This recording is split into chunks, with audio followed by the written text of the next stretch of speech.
Hey guys, welcome back to my channel. So today we're going to be chatting about what's new and what's good in the world of beauty.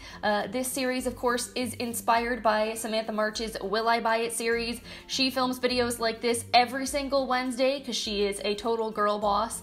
I usually do them here on my channel once a month, and they end up being usually pretty super long, kind of like everything else I do here on my channel. I tend to have long videos because I only upload about 2 to 3 times a week. If you guys would like to see me do these videos more often, let me know. But usually I kind of feel like it's nice to just kind of like round up the things I'm personally most interested in, or I feel like are most kind of like debated or talked about recently, and share my thoughts with you guys. That being said, we got a lot to talk about today. There have been so many new launches in April, it's kind of bananas. So without me continuing to ramble on and on at you, let's get into it. So why don't we kick things off with what's new with ColourPop.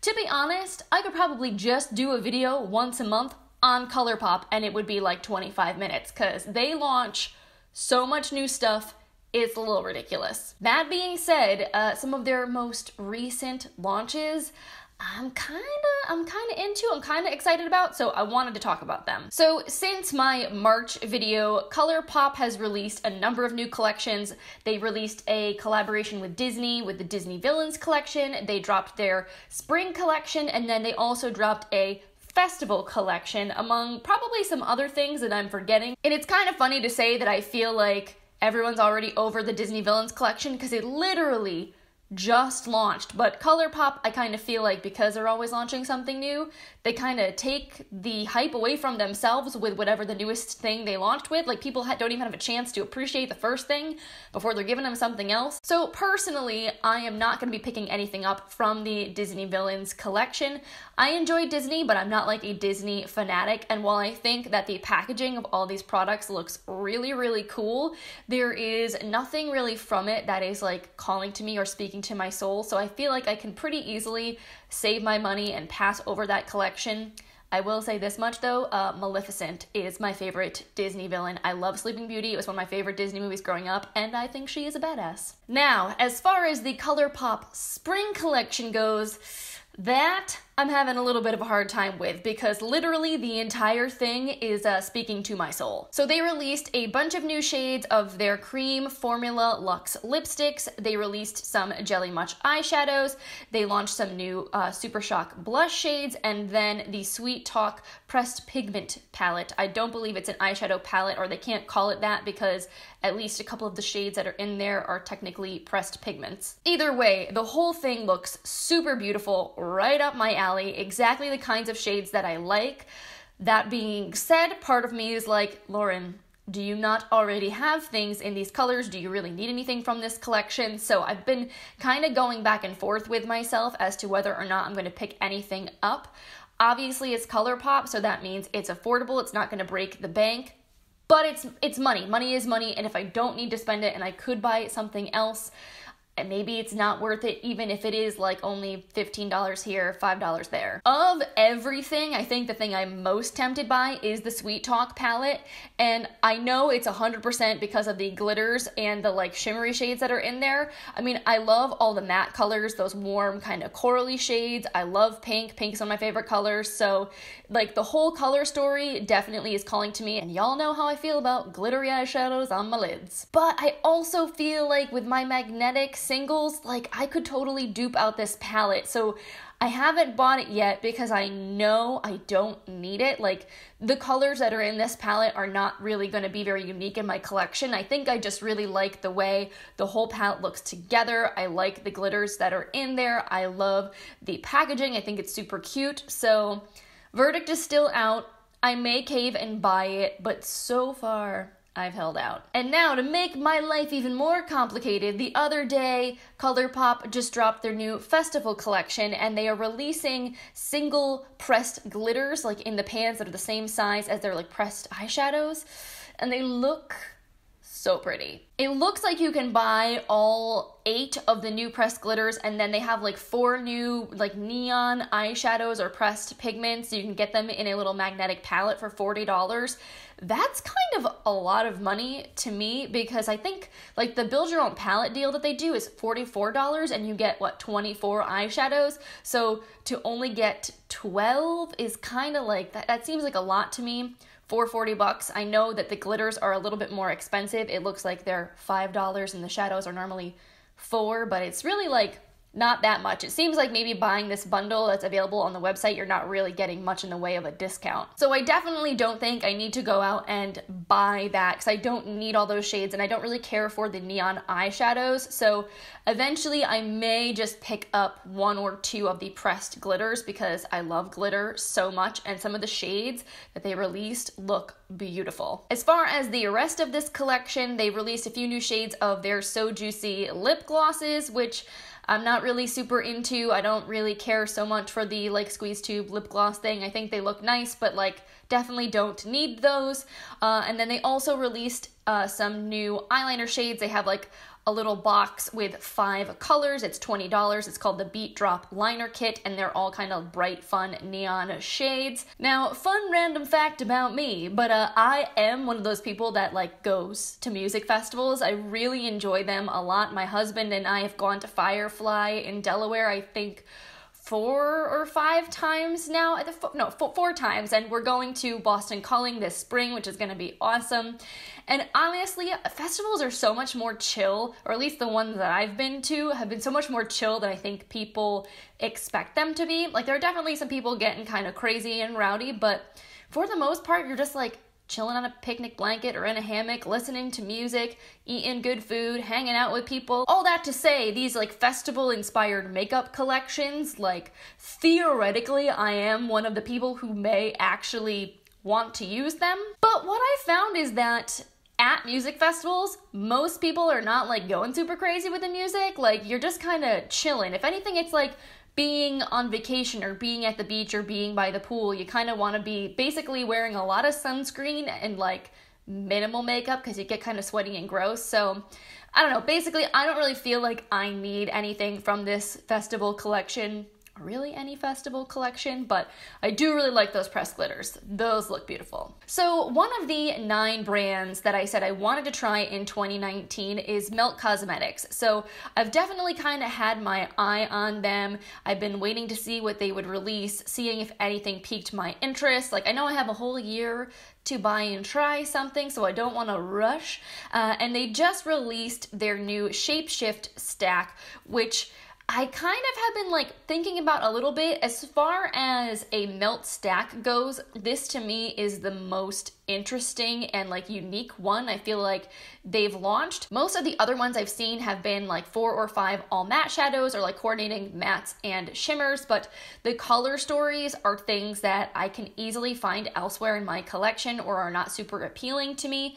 And at least with the Shapeshift, I feel like every single shadow that you're getting is unique. It's got like a duochrome flip to it, so they're like very interesting, cool shades that you could accent a look with. That being said, I'm not so sure how I feel about the actual colors in this stack. They're very sort of dark jewel tones. They're really, really pretty, but I just don't wear those really deep, dark, smoky shades a whole lot. I'm definitely more on the light, bright pastel side of things most of the time. So for $48, that's a lot of money to spend on essentially 4 eyeshadows. $48. If I'm not gonna get a ton of use out of every single one of those shades, it's probably not worth my money. And honestly, I think the only reason why I'm considering this at all is because I know I wanna try something from Melt, and this just seems like it would maybe be the smartest investment or like addition to my collection that I've seen from them so far. And I mean, it's out of stock right now anyway, so even if I wanted to buy it, I would have to wait, but I think I'm going to wait anyway. If 2 or 3 months from now this is still calling to me, maybe I'll purchase it. But I also kind of would like to see what else they release, or if they come out with another palette, because I feel like their palettes have definitely been more interesting to me, and I feel like you're getting a little bit more as far as shade variety for your money. I've heard the eyeshadow formula in the stacks is better than in their palettes, but in general, I've heard good things about the palettes. So for now, I think I'm going to wait or pass on the Shape Shift stack and kind of see what else Melt has in the works. Speaking of overpriced eyeshadows, let's talk about the new Pat McGrath Eye Dolls eyeshadows for a hot second. Okay, so these guys retail for $25 a piece, which is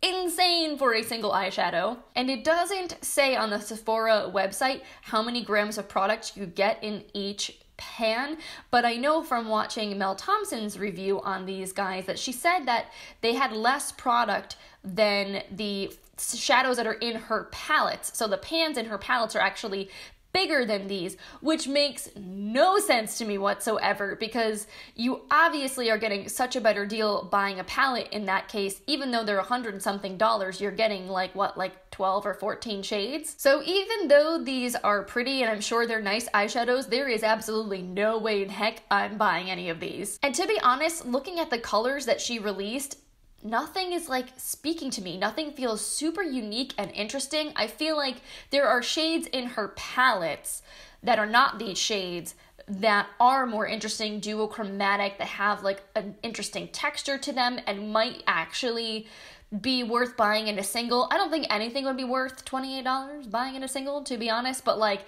at least you could kind of justify it a little bit more if it was something super unique and interesting. But like just a plain black matte shadow or a plain brown matte shadow or even like a metallic purpley shade or blue or gold, like we've seen those 100 million times before. I mean, I know there's only so many colors in the rainbow, there's only so many things you can do, but just thinking back to the $5 pressed glitters from ColourPop, I would much rather have one of those because I feel like those are unique and interesting than spending $28 on one of these eyeshadows. I could get that Sweet Talk palette that I'm not letting myself buy and then some for the same amount of money that I would spend on one of these guys. So absolutely no hate to you if you want to splurge, if you absolutely love Pat McGrath and you want to support the brand and these are calling to you and you want to buy them, like it's your money, you spend it how you want.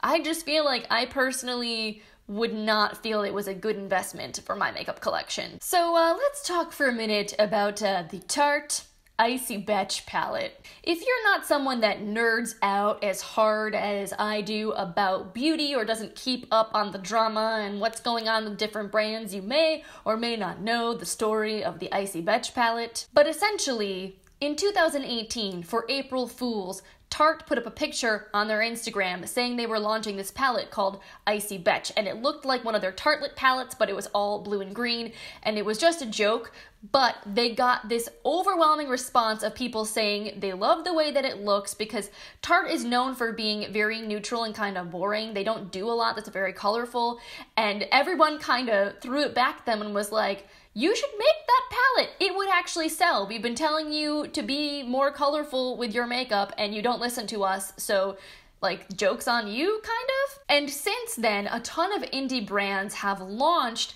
palettes inspired by the Icy Betch palette, knowing that there is a market out there for blue and green palettes. Some people really are into those colors, so there are definitely other options. I cannot think of them off the top of my head because personally not like my ideal color story, so I haven't been inclined to buy any of them, but I know that there are a bunch that exist. If you guys know some, leave them in the comments down below in case other people want some Icy Betch-esque palettes to check out. So this year, right around April Fools, Tarte actually released the Icy Betch palette, but they didn't release the actual palette that they originally designed. The palette that they launched is smaller, it has less shades, it's rectangular, it doesn't look at all the way the Tartelette palettes do. It looks kind of like some of their other like combo face and eye type palettes that they've launched before. And that is what this palette is. The original April Fool's joke was just an eyeshadow palette. This one does have 9 eyeshadows and 1 slightly larger sized highlight in it.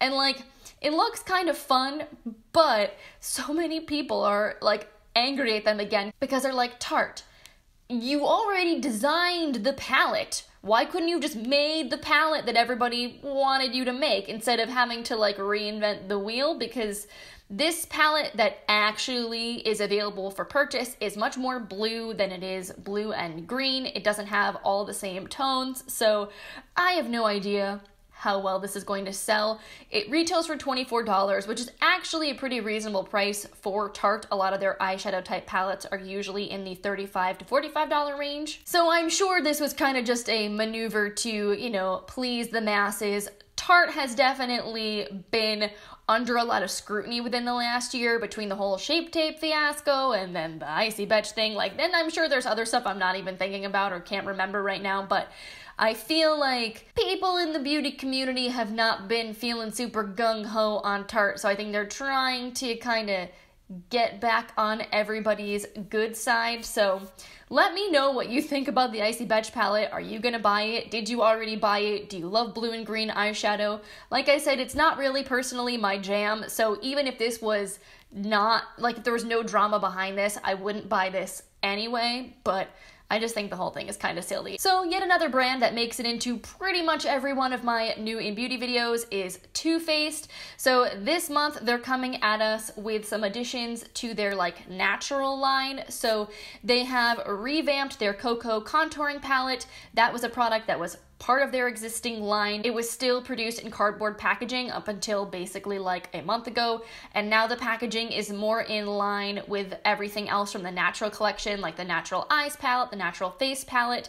Basically, like that whole collection was half revamped. I think it was last year actually. So I think they're just kind of finishing all of their old products, kind of reimagining them, repackaging them, making things look a little bit more luxe. So with this new upgraded palette, you get 6 shades instead of 4 shades. You have that really beautiful packaging, nice big mirror in there. Personally, I'm not a big contouring palette person. I love bronzing and contouring, but I have one skin tone. I really only need like 1 shade. I don't need a whole palette's worth, so I will probably be passing on this. I really love the natural face palette though. If you have kind of a more light to medium complexion, I think it's beautiful because you get a shimmery bronzer, a matte bronzer, 2 blushes, and 2 highlights in there, and that for me I feel like is perfect for travel. It's really actually worth it, more so than just a palette full of straight contouring shades. Then they also released a single bronzer that's in this gorgeous packaging with a peacock on it. It's their Natural Lust Satin Dual Tone Bronzer, but that is $34, which is a lot of money to spend on a single bronzer. I think it was Emily Noel who reviewed it on her channel, and she said it didn't have a whole lot of color payoff, so I'm kind of like meh about it. I have tons of bronzers, and I honestly am more interested in trying the Milani one for $10 than I am for this one at $34, so I think I'm gonna pass over that as well. And then they also released like a revamped version of their Natural Love palette. They released, I think last year. Honestly, time in the beauty industry is so weird because real life time goes by so quickly, but in the beauty world, so much launches that a product that launched a year ago feels like it launched 5 years ago based on how much stuff has happened in between now and then. So the new Natural Lust palette is $59. It's a big old palette, and it's basically almost identical in layout and packaging to the Natural Love palette. This one just has like a pop of teal. That's honestly really the only thing that's different. The Natural Love was a little more mauvey pink purple. This one is maybe a little more warm orangey red with a pop of teal, but yeah, for $59, I definitely don't need this because I have a million neutral palettes. I look at this and the first thing I think of is my Violet Voss Holy Grail palette that I never use. I got that in a Boxy Luxe box. It's really nice, but I only reach for it on occasion. I pretty much was only using it when I first got it, and I haven't touched it in a while, and it has very similar shades, not like a ton of shade overlap, like they're not dupe palettes or anything at all, but I just know I have other big neutral palettes, so this one I don't need. Now, on the more indie side of things, Alamar Cosmetics just released new blush palettes and lip glosses that look super beautiful. I don't think I talked about the Reina del Caribe Volume 2 palette either when that launched, but that also looked really nice. Now, I love blush, and I will say the blush palettes she released looked super beautiful. They're $22 for 3 shades, which I think is not a bad price. they're definitely calling to me a little bit, but I think I'm gonna hold out just because I know I have so many blushes on hand. Like, I don't really need any new ones right now. And I actually just bought a new face palette during the Ulta 21 Days of Beauty sale. So I kind of want to give that a little bit of time and a little bit of love before I go and buy another face palette type product. Also, I'm not gonna lie, I'm like secretly hoping that because Gabby works with BoxyCharm, she'll eventually have another Alamar product in a BoxyCharm box. Like, that would be amazing. So I definitely think these new launches look beautiful. The glosses are only $10. They're very like shiny and reflective. It looks like there's like a bronze, a gold, like a white pearly shade, and then one that's kind of more rose gold. So I have a feeling they're more like lip topper, like glittery lip topper type vibes, which is not really my jam right now. I've kind of been more into the kind of like medium opacity shiny glosses, but I like what they're doing. I like what she's doing. I think all these new launches look really, really beautiful. The press photos, like everything that's been on their Instagram, the makeup looks they've done on models look absolutely gorgeous. All the blushes, oh my goodness, on people with dark skin tones, like the deeper blushes look so beautiful on them. I absolutely love it. So for now, I don't think I'm gonna buy anything because I feel like I probably should resist and use more of what I have, but I like it. My eyes on it. Keeping my fingers crossed for BoxyCharm. So something else I'm intrigued by, but I'm not really very sure about, are the new Stila eyeshadow palettes that are limited edition that just launched. There's the Happy Hour eyeshadow palette, which is more of like a blue-purple kind of color story, and then there is the After Hours eyeshadow palette that's a little bit more on the warm side. It has some jewel tones in it. And online, the pictures of these palettes look beautiful. They come in like a pretty gold matte sort of packaging. It looks really luxe. You get a lot of nice shades in there, but I'm not really sure about the performance of these shadows. The swatches look beautiful, but swatches can be deceiving because you can really build up a swatch and make it look like it's a one-swipe swatch when it's not. So I'd kind of like to see some reviews before I consider investing my money in a $52 eyeshadow palette. And I really haven't seen anybody talk about these yet. I don't know if Stila has sent out a PR package and it just hasn't like hit all the influencers yet, or if they're not sending it out. And I kind of feel like Stila flies under the radar a little bit with their new launches. Like, aside from the glitter and glows, which everybody is super into, I feel like there's not a lot of talk about everything else they have going on. So I don't know if anyone has played around with this. I haven't seen any of the people that I watch use or demo these eyeshadow palettes on camera, which also kind of has me wanting to try it to do a review so I can let you guys know if either of these palettes are any good. But like, $52 is a lot of money, and that's like a big chunk of my makeup budget. So I don't know, I'm kind of on the fence. What do you guys think of these? Are they interesting to you? Would you like to see a review? Or are you kind of like, bleh, those color stories are boring, I'm over it. Okay, and then the very last thing, because I know this video is probably already super wicked long, and even though there's more stuff I could talk about, I'm gonna try to wrap it up here. Let's chat for a moment about the Urban Decay Game of Thrones collection. Now, I do watch Game of Thrones. I freaking love Game of Thrones, and I didn't always.